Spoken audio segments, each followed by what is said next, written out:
नमस्कार साथियों, आज की बात डॉक्टर आलोक यादव के साथ सच पे नज़र पे आपका पुनः स्वागत है।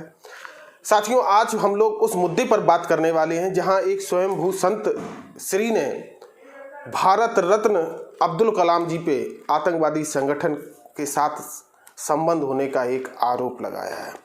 उस खबर का वीडियो मैं आपको दिखाऊं उससे पहले मैं कुछ आपको बताना चाहता हूं। आज आप देख रहे हैं कि किसान आंदोलन का 4 माह बीत गया है। किसान अपनी 3 जायज मांगों को लेकर दिल्ली में धरनारत हैं और पूरे देश में घूम घूम कर किसानों के बीच प्रचार और प्रसार कर रहे हैं।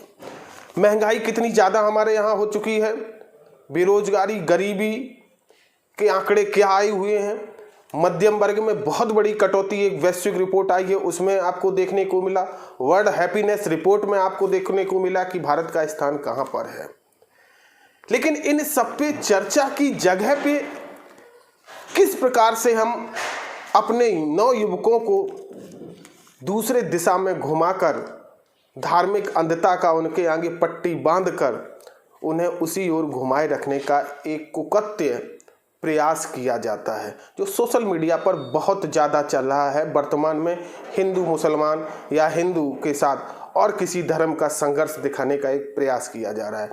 आप ये वीडियो बहुत ध्यान से देखिएगा और संत श्री जो आरोप लगा रहे हैं उन तथ्यों को जरा नोट भी कीजिएगा, जिसकी सफाई मैं आपको बाद में देता हूँ। मुसलमान चाहे कहीं भी पढ़ा लो, वो बेसिक तो जिहादी रहता है। अब्दुल कलाम भारत का राष्ट्रपति बना, लेकिन वो नंबर 1 का जिहादी था। पाकिस्तान को एटम बम के फार्मूले अब्दुल कलाम ने दिए।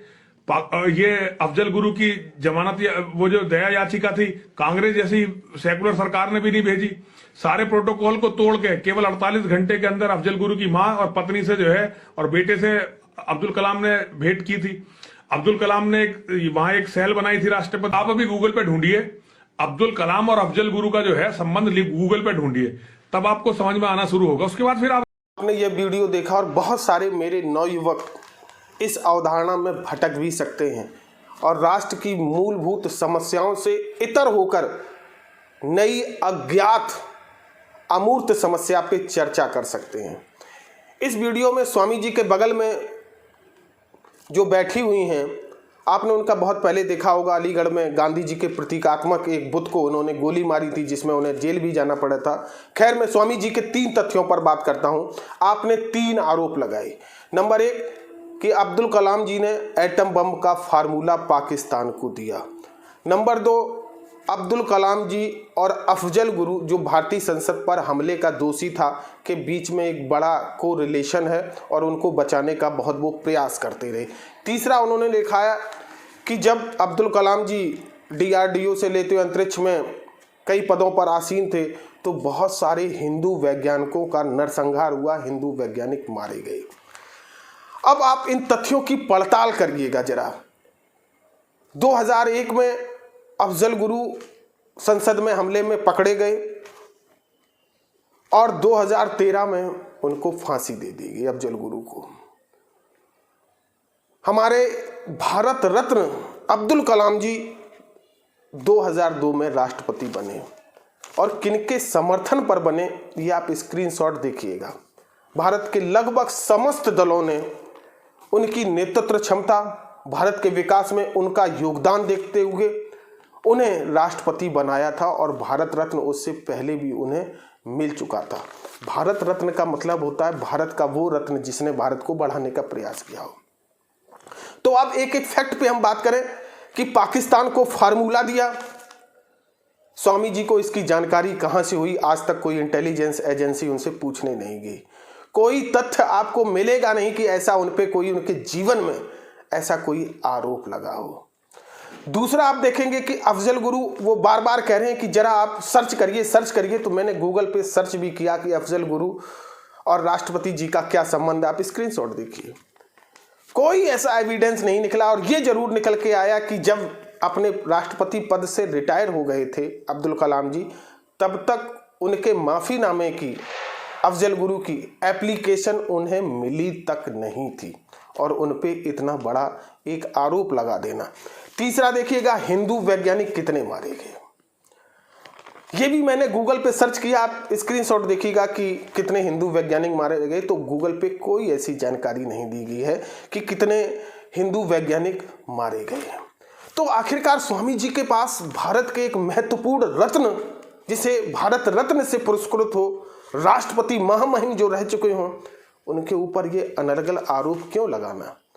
क्यों उनके चेहरे को दिखाकर हिंदू मुसलमान में बांटने का एक प्रयास करना और ये कह देना कि लगभग प्रत्येक मुस्लिम जिहादी होता ही है, चाहे कितनी शिक्षा प्राप्त कर ले? कितना अपने आप में एक प्रासंगिक है, ये नवयुवकों को तय करना पड़ेगा। आप देखेंगे कि यही स्वामी जी रिंकू शर्मा हत्याकांड दिल्ली में भाग के पहुंच जाते हैं और हिंदू मुस्लिमवाद फैलाने का एक प्रयास करने लगते हैं। कभी स्वामी जी को अपने बगल में हाथरस में हुई उस बालिका की रात में जला के उसको संस्कार कर दिया गया, उस पर आपको कभी स्वामी जी ने बोलते नहीं देखा होगा। आप देखेंगे कि अधिकांश मंदिरों में स्वामी जी के द्वारा अब एक बैनर लगा दिया जा रहा है जहां अन्य धर्म के लोग प्रवेश ना करें। आखिरकार ये क्यों किया जा रहा है? जब इसको आप सोचने का एक प्रयास करेंगे तो देखेंगे कि मूल मुद्दों से भटकाने का एक प्रयास किया जा रहा है। देश में बहुत सारी समस्याएं, आज बेरोजगारी कोरोना काल के बाद बड़ी बेतहाशा वृद्धि हुई है, महंगाई में बहुत तेजी से वृद्धि हुई है और इन महत्वपूर्ण मुद्दों पर कहीं नवयुवक जवाब न मांगने लगे लोगों से, उससे पहले उन्हें एक नया विवाद का नशा दे दिया जाए। इन सब के बीच में हालांकि कुछ एक हमारे मीडिया सुपारी किलर भी जिम्मेदार हैं। स्क्रीनशॉट देखिएगा कि एक संपादक जी अपने चैनल में सिर्फ और सिर्फ हिंदू मुसलमान हिंदू मुसलमान हिंदू मुसलमान चलाते रहते हैं। इनके चैनल में आज तक कोई विकास से, बेरोजगारी से, गरीबी से, नवयुवकों की नौकरियों से लेते हुए कोई समस्या नहीं चलाई गई। आप देखिएगा हमारे कलाम साहब के कितने पुरस्कार मिले हैं। स्वामी जी इतना पढ़े भी नहीं होंगे जितने उन्होंने विश्व के लगभग प्रत्येक देश से उन्हें पुरस्कार मिले। आप स्क्रीनशॉट में देखिएगा।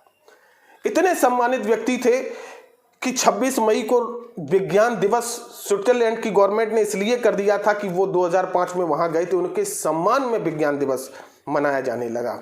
तो सोचिए इतने महान व्यक्ति पर इस प्रकार के अनर्गल आरोप लगा देना, और अभी तक भारत की किसी भी एजेंसी ने स्वामी जी से ये संपर्क नहीं किया और ये पूछने का काम नहीं किया कि भारत रत्न 1, भारत के राष्ट्रपति 2 और वर्ल्ड की इतनी प्रसिद्ध हस्ती जिससे भारत की एक पहचान स्थापित है, उसके बारे, उसके चरित्र को धूलित उसकी मृत्यु के बाद करने का आखिरकार क्यों प्रयास किया जा रहा है?